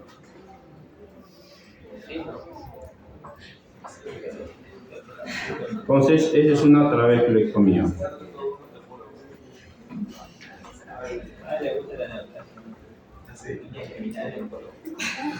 Y así se forma la ampolla. Entonces, ese paciente que no controlaba con gotas, no controla con láser, ¿no es cierto? Le hacemos su trabeculectomía. El problema de las trabeculectomías es que no duran para siempre, ¿ya? A veces hay que volver a repetir a los años, 6 años les decía. A veces pueden tener complicaciones tempranas, antes de los 3 meses, early complications, ¿no es cierto? O late complications. Tempranas, tenemos lo que ese rato tu compañero mencionaba, hipotonía. El ojo demasiado se va el humor acuoso y baja la presión, ¿no es cierto? Hipotonía. Por ejemplo, presiones de 6, 5, 2. Puedo tener maculopatía hipotónica, puedo tener infecciones, puedo tener sangrados, efusiones coroidales, formación de edema macular cistoideo, o sea, se forma edema en la mácula. Ya, entre otras cosas, eso no les voy a preguntar, no se preocupen, hipotonía, infecciones, pérdida de visión, glaucoma maligno, entre otras cosas, ¿no? Una herida débil o la herida también que salga. ¿Cómo se llama ese signo? Si el humor acuoso sale a través de la herida. ¿Ah? Seidel, ¿no es cierto? Seidel, y eso se evidencia. Por esos pacientes que tienen glaucoma, yo los puedo pintar aquí con fluoresceína y se ve el líquido que está saliendo, ¿no? Sale. Lo que decía su compañero, ¿por qué no lo suturan? No sale por ahí el humor acuoso. Normalmente debería cerrar, pero a veces no cierra, queda muy flojo y el líquido sale afuera. Ese ojito que tiene Seidel positivo tiene más riesgo de infección, ¿no? Y más riesgo de endoftalmitis, ¿ya? Entonces, antes de los 3 meses, complicaciones tempranas. Después de los 3 meses, tardías. ¿Qué complicaciones puede haber? Formación de catarata. La ampolla puede migrar. Eso se llama migración de la ampolla. Blebitis es una inflamación o infección de la ampolla también. Y eso puede darme una endoftalmitis, ¿no? Retracción del párpado, hipotonía. Puede obstruirse también la ampolla. Puede haber una tosis y bueno. Muy bien, entonces eso es lo que puede pasarme en una trabeculectomía, ¿ya? Entonces, hemos dicho, paciente con glaucoma, viene, ¿no? Le damos gotas, no controla, le hacemos láser, no controla. ¿Qué le hacemos? Trabeculectomía. No controla la presión, sigue, vuelve, 25. ¿Qué hacemos ahora? Podemos hacerle ahora, ¿qué dice ahí? Casos refractarios, hacemos implantes valvulares. Puedo colocarle yo un implante valvular. Son como cucarachitas estas, miren ustedes aquí. Esto de aquí, ¿no? Dispositivos de drenaje, ¿ya? ¿Para qué casos se indica?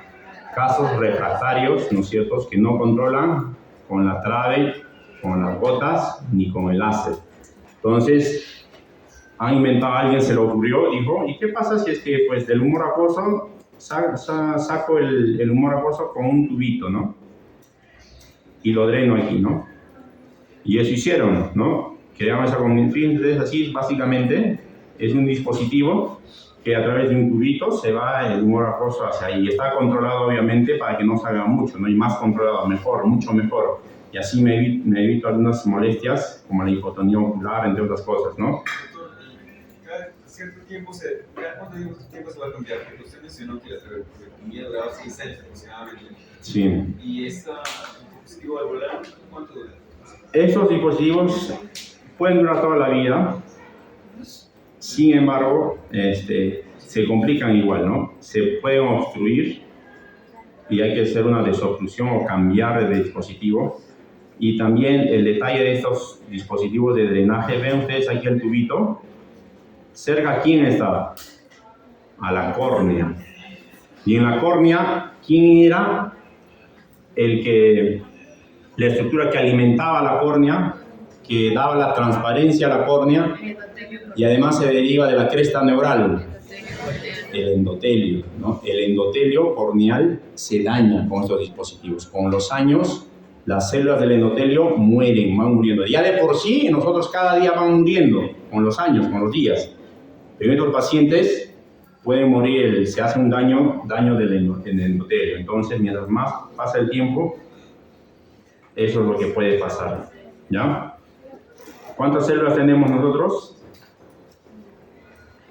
Más o menos, ustedes 3.000 más o menos, ¿no? 2.500. Muy bien, esto es el dispositivos de drenaje, ¿ya? Entonces, solo para que sepan, tenemos valvulados. Ahmed es lo más conocido de Ahmed. Krupin también, son los nombres de los inventores, ¿no es cierto? Y tenemos también no valvulados. Estos con válvula tienen Ahmed, Krupin. El más usado en nuestro medio, Ahmed. Ahmed, dicen algunos, ¿no? Ahmed. No valvulados de Molteno y Barbel. Entonces, tenemos tipos de dispositivos según el tamaño, forma, material. El sistema valvular limita el flujo hacia la placa si la presión está muy baja, ¿no? Muy bien. Entonces, esto es lo que podemos hacer casos refractarios, ¿no? Una vez hacemos la trabeculectomía, doctor, le quitamos todos los tratamientos médicos al paciente. Excelente pregunta, ¿no? La ideal es sí, lo ideal. Con una trave, la ventaja es que controla mejor la presión intraocular, ¿no? El objetivo es dejarle sin gotas. Y eso es lo que normalmente una trave buena deja una presión en 10, en 8 milímetros de mercurio, ¿no? Y si está así el paciente, lo dejamos sin gotas. Ahora hay pacientes que no controlan con trave y necesitan por ahí una gota, podrían necesitar una gota, ¿no? Una gota o 2 gotas incluso, ¿no? O sea, varía en todo caso dependiendo de la respuesta del paciente, pero el objetivo y lo que debería hacer es que no requiera gotas, solo la trabeculectomía y ahí queda, ¿no? Entonces depende mucho de la presión objetivo que en cada paciente se requiere, ¿no? Los pacientes con glaucoma avanzado, la presión objetivo está en 10, más o menos 8. Pacientes con glaucoma moderado, el objetivo es 14, 15 más o menos. Glaucoma leve puede estar por encima de 16 hasta 18 por ahí, ¿no? Presión objetivo. Entonces depende de cada paciente y depende del estadio del glaucoma. Chicos, entonces viene el paciente y lo hacemos entonces implante de válvulas. Y generalmente ya controla, ¿ya? Hay ahora, se está haciendo cirugía angular, cirugía de glaucoma microinvasiva o MIX. Eso es lo que se está haciendo ahora, a veces como primera elección, pero se está desarrollando. Estos son los dispositivos, miren ustedes cómo son, ¿no? Parecen unas cucarachitas, los dispositivos de drenaje. Son placas de silicona, ¿no? De un escarabajo parece, ¿no? Ahí. ¿Eso comunica con los espirales? ¿O cómo es que se drena una vez que llegue al... Sí, se va a la conjuntiva, ¿no? Y de ahí, a través de la conjuntiva, de los vasos epiesclerales, se absorben. Muy bien, aquí tenemos los dispositivos, eso era para verlos. Ya, muy bien. Esto es lo que les decía, ¿no? MIX. Actualmente tenemos los MIX, cirugía mínimamente invasiva, ¿no? Viene del acrónimo en inglés. Entonces, tenemos diferentes alguien se le ha ocurrido también y dijo, ¿y qué pasa si el trabéculo lo cortamos? Y hacen una incisión al trabéculo, ¿no? Eso se llama, por ejemplo, a un doctor japonés que se llama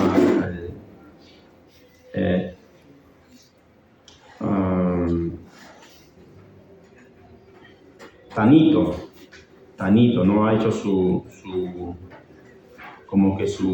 instrumento para cortar aquí, lo corta y de alguna forma abrimos el trabéculo y facilitamos el drenaje del humor acuoso. Y también tenemos aquí diferentes dispositivos como el Travectom, el Dual Blade, Kahoot.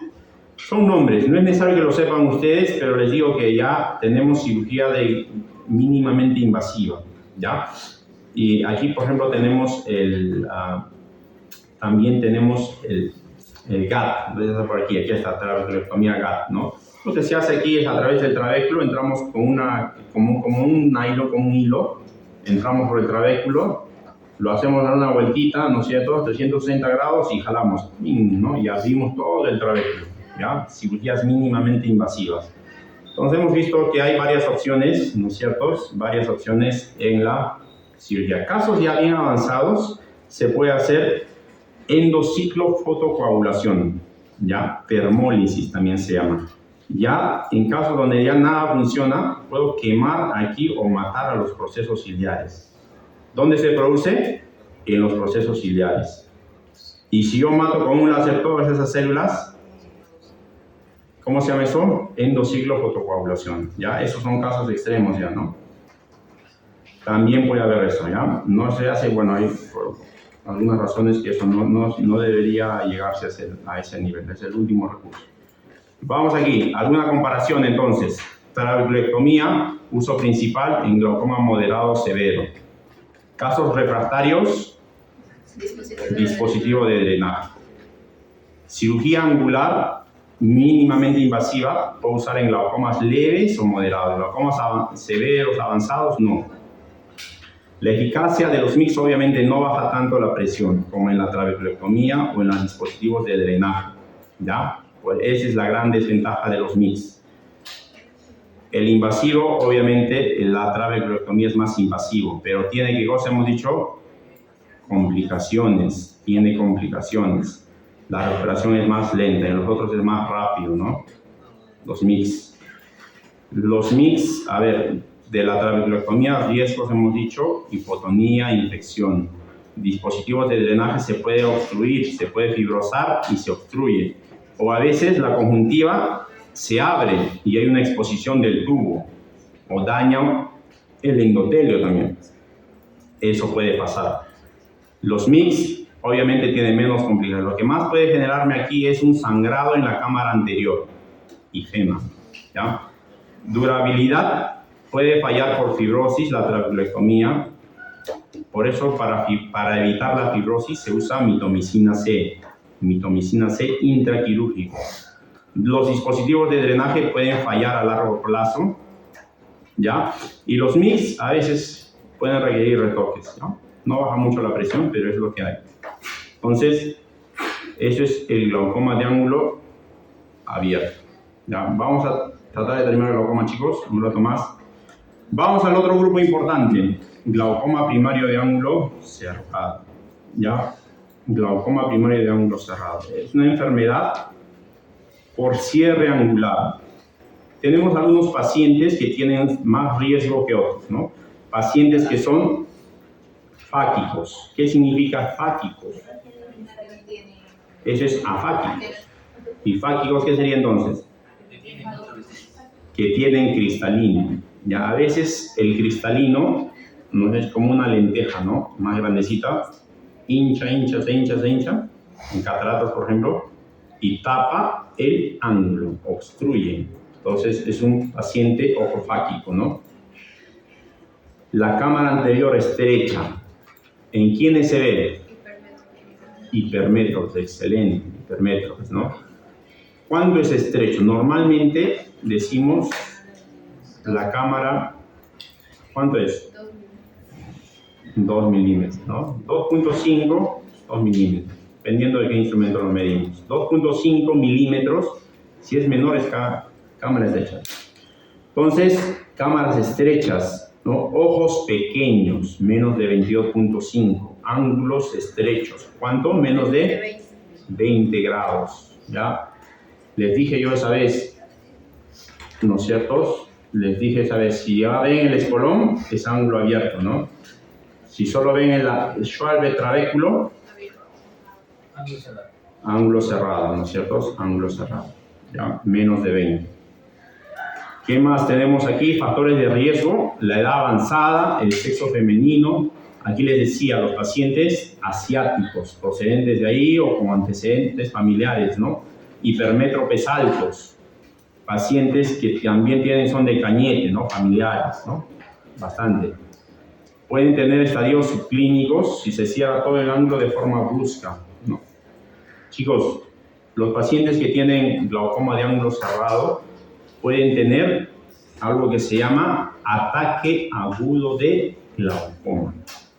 A diferencia del glaucoma de ángulo abierto, que no miraban al ojito, el glaucoma de ángulo cerrado se puede ver muchos signos, ¿ya? Vamos entonces aquí.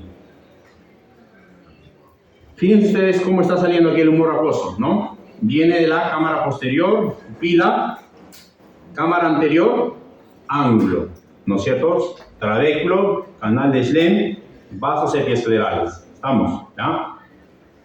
O vía ubiescleral, 10%. Ese es el flujo normal. ¿Qué es lo que pasa en el glaucoma? Fíjense ustedes, si un paciente tiene ángulo cerrado, aquí está, ángulo cerrado, ¿ya? Ángulo cerrado. Miren esta ilustración. Ahí está normalmente el ángulo. ¿Cómo es? Sí, ¿no es cierto? Más de 20. Ángulo cerrado. ¿Qué va a pasar? Se va a generar un bloqueo. Por este ángulo cerrado se genera un bloqueo de la pupila. Y el líquido que debería irse a la cámara anterior, no se va a la cámara anterior y obstruye y cierra más el ángulo y la presión en el ojo aumenta. O sea, hay un bloqueo pupilar en los pacientes que tienen ángulo cerrado, ¿ya?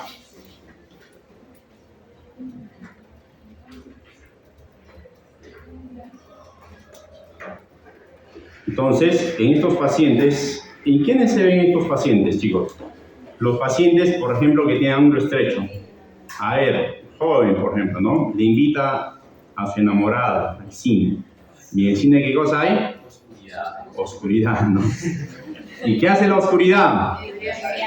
Dilata el ojo. Midriasis. ¿Y qué pasa el ojito cuando hace midriasis?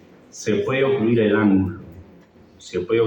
Y si se ocluye el ángulo, ese paciente puede hacer un ataque agudo de glaucoma. La presión en el ojo le sube y ataque agudo de glaucoma, ¿no? O puede ser subclínico también. A veces esas presiones hacen que no sienta mucho, pero la presión está subiendo, ¿no es cierto? Leves molestias, son ataques subclínicos. Vamos a ver entonces otra vez este video, ¿eh? Vamos, para que les quede claro, ¿no? Ahí.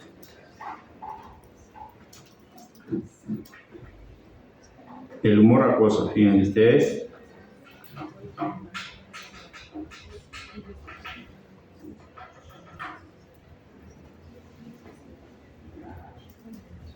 Ese es el flujo normal.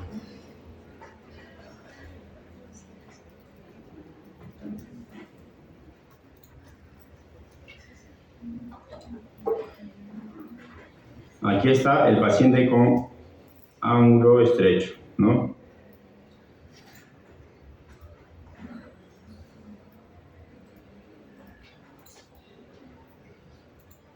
Como aumenta la presión del ángulo, el humor acuoso no se drena, se aumenta aquí y se genera un bloqueo pupilar. Y ya no...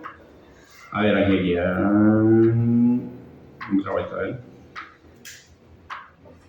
El humor acuoso no se drena en el ángulo, ¿no es cierto? Aumenta en la cámara anterior y genera un bloqueo pupilar. La pupila, hay un contacto entre el iris, ¿no es cierto?, cristalino, y hace un bloqueo pupilar. Y hay una posición del iris a la malla trabecular, ¿no? Y eso hace que más aumente y genera un cierre mayor del ángulo. Entonces, un ataque agudo de glaucoma. Entonces, un contacto anterior iliocorneal. Primero se genera un contacto anterior iliocorneal a la malla trabecular, seguido de una posición del iris a la malla trabecular.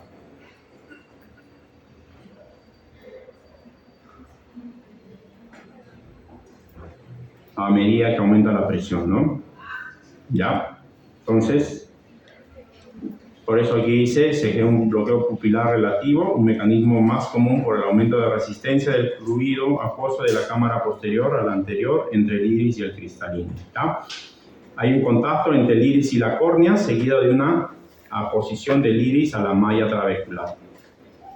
Muy bien, entonces, en conclusión, dicho de otra forma, hay un bloqueo pupilar, por eso es el mecanismo, ¿ya? Les dejo ahí el videito para que lo vean y lo vean. ¿Cuál es la solución en este paciente para romper el bloqueo? ¿Qué es lo que está pasando? Bloqueo.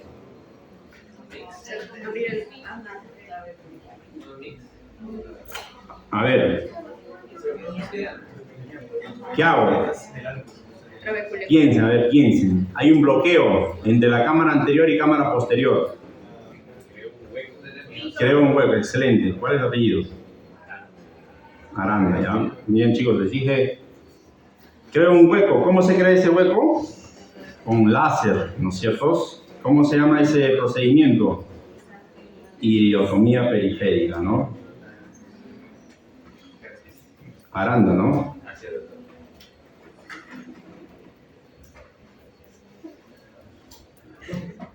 Ya, entonces, en ese paciente, para romper el bloqueo, hago algo que se llama iridotomía periférica. Creo un huequito en el iris, en la periferia, ¿no? Y con eso ya se rompe el bloqueo, ya hay un flujo, una comunicación, ¿ya? Muy bien. Vamos aquí. El paciente con glaucoma de ángulo cerrado, a diferencia del glaucoma de ángulo abierto, el del glaucoma de ángulo abierto, la visión está normal, el ojito está claro, la córnea está clara, la presión puede estar incrementada, pero no da molestias. En el paciente con glaucoma de ángulo cerrado, ese paciente puede tener comprometida la visión, no está viendo bien. La presión está usualmente normal, pero en ataques, cuando hay un bloqueo pupilar, puede llegar por encima de 40. Eso se llama ataque agudo de glaucoma. Si lo veo en la lámpara de hendidura, voy a ver un edema de la córnea, puede ver atrofia de iris, sectoriales, el iris lo veo medio blanquito, ¿no? La córnea se edematiza por la presión hace que esa córnea se edematice, la córnea está opaca. Hay sinequias que se forman, sinequias posteriores, sinequias son como fibrosis. Hay un signo que se llama el Glaucomflecken, esa es una... El cristalino se forman unas opacidades blanquecinas ahí, ¿no? Por necrosis del epitelio pigmentario. Hay una profundidad de la cámara que se puede ver con un examen que se llama el Van Herijk. El Van Herijk lo voy a ver en la biomicroscopía. ¿Y cómo lo voy a ver el Van Herijk? Lo digo al paciente que mire de frente, ¿no es cierto? Y yo voy a hacer un haz de luz con la lámpara de hendidura, normalmente a 60 grados lo hago del eje visual. Ese haz de luz así bien fino, apenas lo voy acercando aquí, lo voy acercando ese haz, lo voy acercando hacia el ojo, hacia el limbo, y ahí apenas me acerco en el limbo, voy a ver ahí el reflejo corneal, ¿no es cierto? Y el grosor de la córnea y la cámara anterior. Y dependiendo de eso, si es que está un ángulo cerrado, pues ese ángulo lo voy a ver, ese espacio que hay entre este reflejo corneal, ¿no es cierto? Y el iris lo voy a ver bien delgadito. Entonces, a este autor, Van Herijk, se le ocurrió medir eso, ¿no? Y es un ángulo fluible, un ángulo cerrado, cuando es de la córnea, cuando es menor o igual de la cuarta parte, ¿no? Si es que es la mitad o si es que es igual, es un ángulo abierto. Si es que es menor igual que la cuarta parte, es un ángulo ocluible, un ángulo estrecho, ¿no? Pero el examen gold estándar para diagnosticar ángulo estrecho, ¿cuál es? Gonioscopía. El Van Herijk es un panorámico, me dice, me acerca, pero la gonioscopía, ¿no? Yo tengo que ver estas estructuras, Schwalbe, trabéculo, espolón escleral y procesos ciliares, para ver el ángulo cerrado, ¿ya? ¿Qué más? Muy bien, ese es el Van Herrick, entonces puedo ver el Van Herrick para ver la cámara anterior, ¿no es cierto?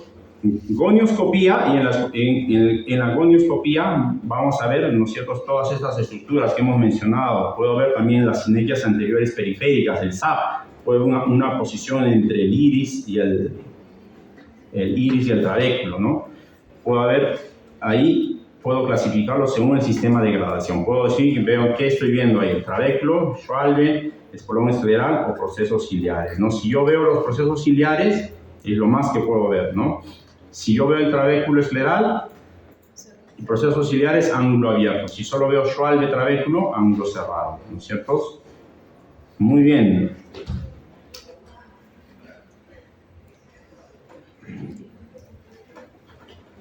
Esto hemos visto. Y en la gonioscopía, esto es lo que les decía, tenemos la clasificación de Schaffer, ¿ya? La clasificación de Schaffer, dependiendo de estas estructuras, yo voy a clasificarlo en grado 0, grado 1, grado 2, grado 3, grado 4, ¿no es cierto? Grado 1 cuando veo solo la línea de Schwalbe. Grado 2 cuando veo la línea de Schwalbe y el trabéculo. Grado 3 cuando veo el espolón escleral y grado 4 los procesos ciliares, ¿no? Fíjense ustedes, grado 1, 10 grados, grado 2, 20 grados, grado 3, 25 a 35 grados, grado 4, 35 a 45. Entonces, esa es la clasificación. Ángulo abierto, 45 grados, ¿no? Ángulo estrecho, ya un poco va disminuyendo, muy estrecho. Ángulo estrecho, 20 grados. Ángulo muy estrecho, 10 grados, ¿no? Entonces, yo puedo tantear en grados también. Ojo, esto es con la gonioscopía. Hay exámenes también que se puede hacer para ver estos exámenes que te contabilizan el ángulo como una tomografía o biomicroscopía. Entonces, yo puedo pedirle a este paciente una biomicroscopía ultrasónica, ¿ya? Un VM se llama esto, ayuda a comprender el mecanismo, y a veces también puede haber como tumores, otras cosas más raras que pueden empujar el iris y cerrar el ángulo. Eso me ayuda a ver estructuras. Es un poquito más raro, detalles del ángulo y lo cuantifica, ¿ya? Un ángulo cerrado, aquí se puede ver, por ejemplo, aquí en una posición se empuja el iris, ¿no? Puedo verlo con el VM, la biomicroscopía ultrasónica. Esto también me ayuda más que todo cuando hay opacidad en medios, cuando la córnea no se ve bien, ¿no? En ese paciente que está con un ataque agudo de glaucoma, ¿no? Puedo ver mejor el ángulo. También yo tengo la tomografía del segmento anterior, ¿ya? Tomografía del segmento anterior. Me ayuda a ver el ángulo, lo puede cuantificar, ¿no es cierto? Y también me ayuda a ver la cámara anterior. Fíjense ustedes, aquí está la córnea y aquí está el iris, aquí está el ángulo, ¿no es cierto? También lo puede cuantificar. No requiere contacto con el VM. El VM se coloca una copita encima del ojo y de esa forma pues yo puedo ver las estructuras. Pero en el OCT de segmento anterior no es necesario, solo es lo hago sentar en una maquinita como es parecida a la lámpara de hendidura y suficiente. No visualiza bien estructuras posteriores al iris también, ¿no? En este caso, por ejemplo, aquí dice un ángulo antes del láser, ¿no? Un ángulo estrecho, dice, ¿no? Antes de un láser que lo han hecho aquí. Se puede ver algunas estructuras. Ya, este es post-láser, como lo hacen, ¿no? Post-láser. Aquí se ve la apertura de la iridotomía. Es lo que dice ahí, ¿no? Entonces, hemos dicho, ¿no? Paciente, el enamorado se va con la enamorada al cine y puede haber luz tenue, ¿no? Estrés emocional también, ¿no? Lo que te dilata la pupila. ¿Quién me te dilata? El simpático o la simpática, ¿no es cierto? Tu corazón se acelera, tus latidos cardíacos, se secreta el simpático, ¿no es cierto? Y la pupila se dilata y te da glaucoma. Te da glaucoma. Entonces, todo estresante, porque te genera, que te active el simpático, te puede dar glaucoma, estrés emocional o otro estrés, ¿no? Drogas también como los anticolinérgicos, antihistamínicos, antiparkinsonianos, antipsicóticos, antidepresivos tricíclicos, toxina botulínica, adrenérgicos, ¿no? Producen factores que producen miosis, toda activación del parasimpático, ¿no es cierto? Del simpático. Midriasis ahí, ¿no? Midriasis, sí, midriasis, ¿ya? Sí, un lapsus, corrijan, por favor. Ya, entonces, ¿qué es lo que hacemos? Vamos a ver así. ¿Qué tiene este paciente? A ver, vamos, chicos. Hiperemia conjuntival. Hiperemia conjuntival. Ya, levanten la mano, los que quieren participar. 1, 2, 3, 4, ya. Vamos aquí. Hiperemia conjuntival. Ya, muy bien. Hiperemia conjuntival, excelente. Ya. ¿Qué más? Un punto. Hipopium. Parece, ¿no? Parece, pero no se ve muy claro, ¿no? Está un poquito la luz, creo. Parece ifema, doctor. A ver, voy a retirar mi puntero, ¿ya? No están viendo bien, creo. Eso parece. Ya, a ver, ahí. Ifema parece. Ifema. Parece ifema, ¿ya? Muy bien, tiene ifema. Ya, Karen, vamos. ¿Qué más parece que tiene?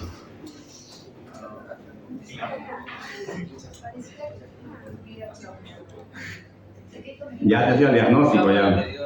Yo les dije, ¿qué es lo que están viendo? ¿Cómo se llama eso? Signos. No les estoy diciendo diagnóstico. Excelente, catarata. Ya. ¿Qué más? ¿Quién más me ha levantado la mano? Aquí creo, ¿no? Opacidad cristalino, ¿no es cierto? Es opacidad cristalino. ¿Quién más aquí? ¿Alguien levantó la mano? ¿Quién? Creo que levantaron la mano. Aquí, a ver, a la derecha. ¿Quién más tiene? A ver, vamos aquí.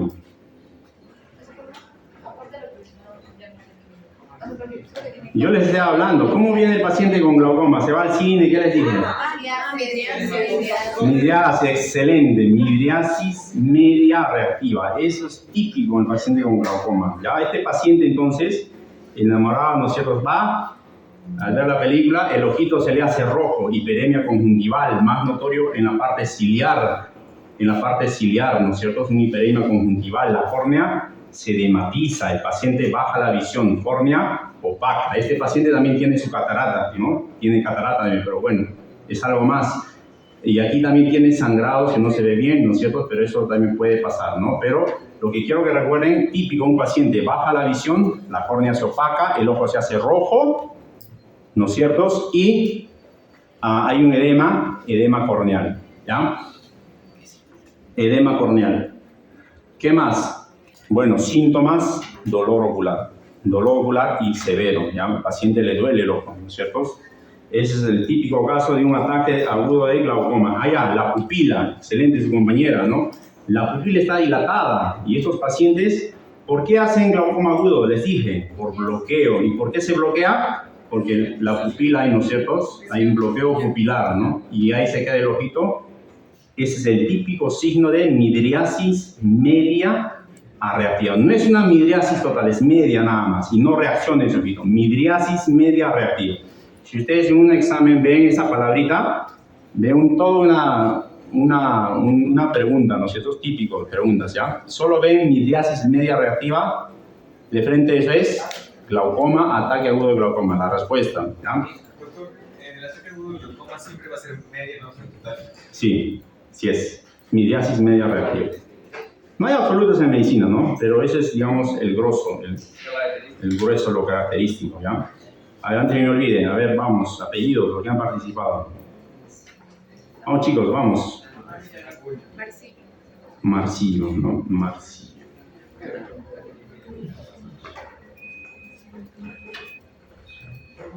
Marcillo, ya. ¿Quién más? ¿Ah?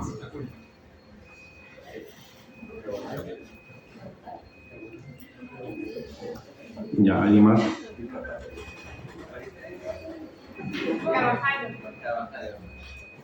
Carvajal. A ver. Marita. Ya.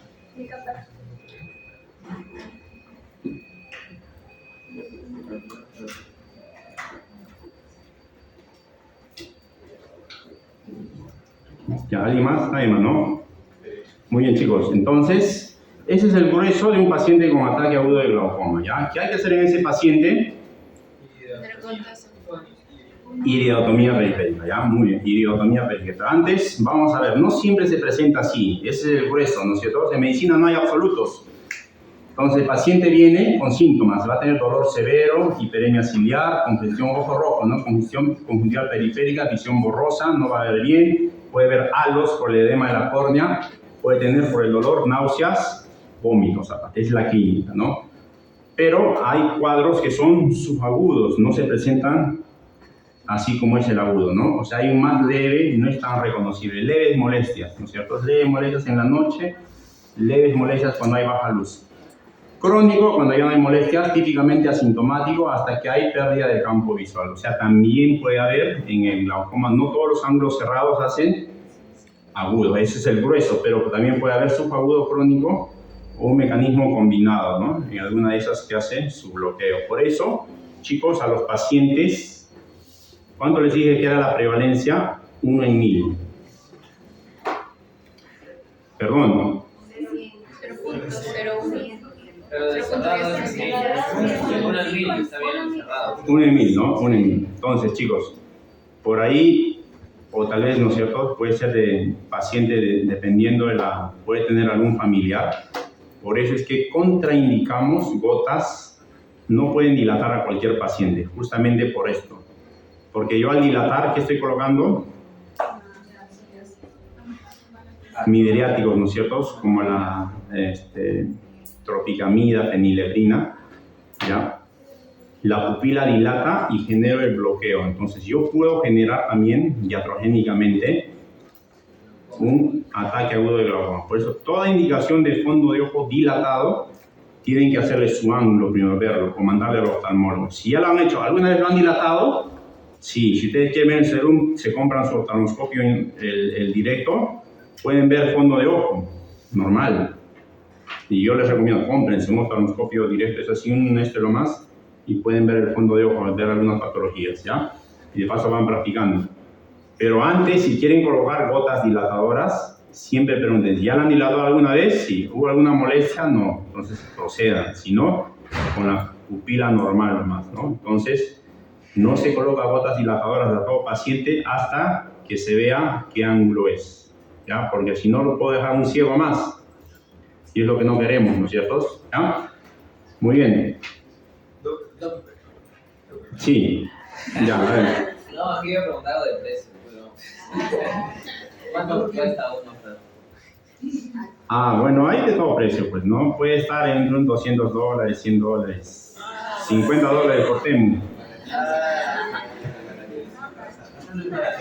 Sí. ¿Cuánto tiempo? En 6 horas creo que mencionaba en las clases que se tenía que actuar en un ataque agudo en glaucoma. ¿Cuántas horas?